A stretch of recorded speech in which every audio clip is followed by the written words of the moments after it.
हार्दिक स्वागत है, अभिनंदन है। आज मैं अपने तीसरे वीडियो की तरफ आगे बढ़ रहा हूँ। आपका सपोर्ट मिल रहा है अच्छे से। आप सभी से एक बार फिर निवेदन करता हूँ कि कुमकुम एग्रीकल्चर यूट्यूब चैनल को जरूर सब्सक्राइब करें और शेयर जरूर करें, ताकि जो 11th के लड़के या जेट ICR PHU की तैयारी करें वो भी लड़के ये वीडियो उनके लिए भी बहुत इम्पोर्टेंट है। तो आज अपन कृषि विज्ञान की महत्वपूर्ण जो क्रांतियां है उस क्रांतियों के बारे में आज अध्ययन करेंगे। यहाँ से एक न एक क्वेश्चन हर एग्जाम में, भले वो 12th का हो, 11th का हो, जेट हो, ICR हो, PHU हो या कृषि विज्ञान का कोई एग्जाम हो, हर एग्जाम में क्रांतियों से एक क्वेश्चन आ ही जाता है। तो अपन स्टार्ट करते हैं कृषि विज्ञान की महत्वपूर्ण क्रांतियां। पहली क्रांति आप सभी को पता ही होगा कौन सी क्रांति, जिसका नाम क्या है? हरित क्रांति। हरित क्रांति, ग्रीन रिवॉल्यूशन। हरित क्रांति कहाँ से प्रारंभ हुई, कैसे हुई? तो जैसे तैसे जनसंख्या बढ़ रही है वैसे वैसे खाद्यान्न की भी अपन को कमी महसूस होती है। उस खाद्यान्न की पूर्ति के लिए ये हरित क्रांति अपने लिए वरदान साबित हुई थी। तो हरित क्रांति का जो उद्भव है सर्वप्रथम कहाँ से, कौन से सन में ये स्टार्ट हुई थी? तो ये स्टार्ट हुई थी 1965 से लेकर 1966 तक। ये इंपॉर्टेंट है, वेरी कई बार पूछा गया है कि हरित क्रांति कब स्टार्ट हुई थी। हरित क्रांति स्टार्ट हुई थी 1965 से लेकर 66 तक। अब दूसरा बार हर एग्जाम में पूछा गया सवाल है कि हरित क्रांति शब्द कौन से वैज्ञानिक द्वारा दिया गया था। बहुत से बच्चे क्या करते हैं कि जो मैं आपको बताता हूँ, हरित क्रांति का जो विश्व में जनक है वो तो है नॉर्मन ई बोरलॉग। कौन है? Norman E Borlaug. और जो भारत में जो हरित क्रांति का जनक कहा जाता है वो है डॉक्टर, मैं यहाँ लिख लेता हूँ, डॉक्टर MS स्वामीनाथन। तो बहुत सारे बच्चे क्या करते हैं कि हरित क्रांति शब्द किसने दिया, तो सीधा कहते हैं एनी बोरलॉग या नॉर्मन ई बोरलॉग, लेकिन ये गलत नहीं है। हरित क्रांति शब्द का हमेशा याद रखना, हरित क्रांति शब्द दिया था डॉक्टर विलियम गॉड द्वारा। किसके द्वारा? डॉक्टर विलियम गॉड द्वारा। और हरित क्रांति में जो महत्वपूर्ण फसलें थी वो कौन कौन सी थी आपको पता होगा। एक तो गेहूं थी, ये धान थी। और गेहूं और धान ये विश्व में नहीं थी, ये कहाँ थी? भारत में। अगर आपको पूछे कि हरित क्रांति विश्व में किस लिए लाई गई थी, तो विश्व में लाई गई थी अपने खाद्यान्नी फसलों के लिए। टोटल जो खाद्यान्न की फसलें उनके लिए हरित क्रांति लाई गई थी। और भारत में जो हरित क्रांति का महत्वपूर्ण इफेक्ट है, तो पूछे तो दो ही फसलें कौन सी? गेहूं प्लस धान। अब पूछे कि हरित क्रांति का सर्वप्रथम कौन से राज्य में ज्यादा प्रभाव पड़ा था, तो राज्य थे, एक तो था पंजाब और दूसरा था हरियाणा।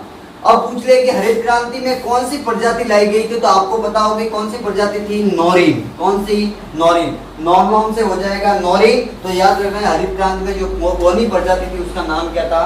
नौरीन। और नौरीन जो हरित क्रांति के समय भारत में जो विदेशों से दो किस्में आयात की गई थी, उस किस्म का नाम था, एक का तो नाम था लर्मा रोजो और दूसरी का नाम क्या था? सोनारा 64। ये दो किस्में हरित क्रांति में लाई गई थी।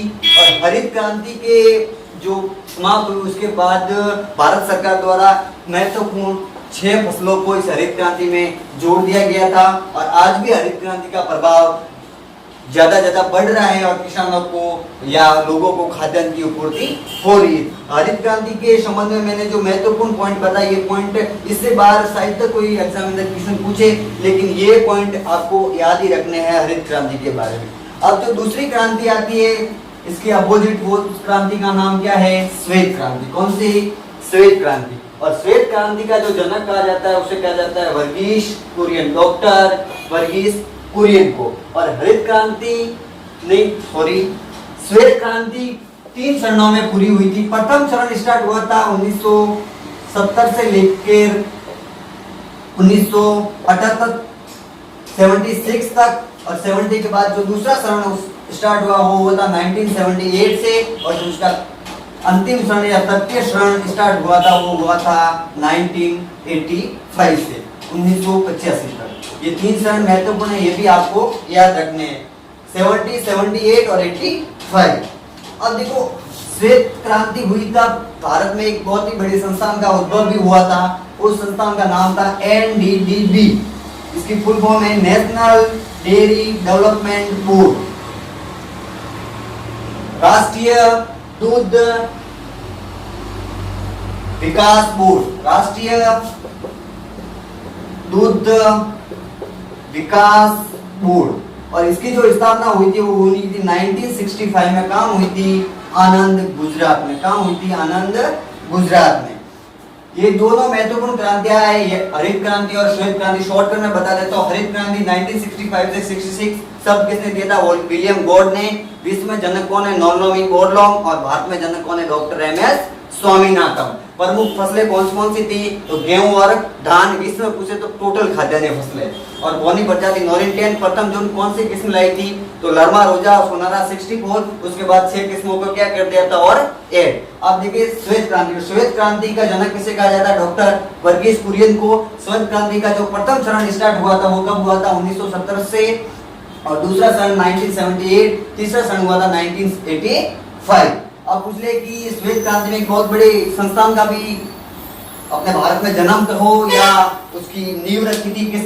NDDB 1965 national dairy development board, Anand, Gujarat. अब ये दो महत्वपूर्ण क्रांतियां थी। और भी क्रांतियां जैसे सुनहरी क्रांति। सुनहरी क्रांति का संबंध किससे है? फल से।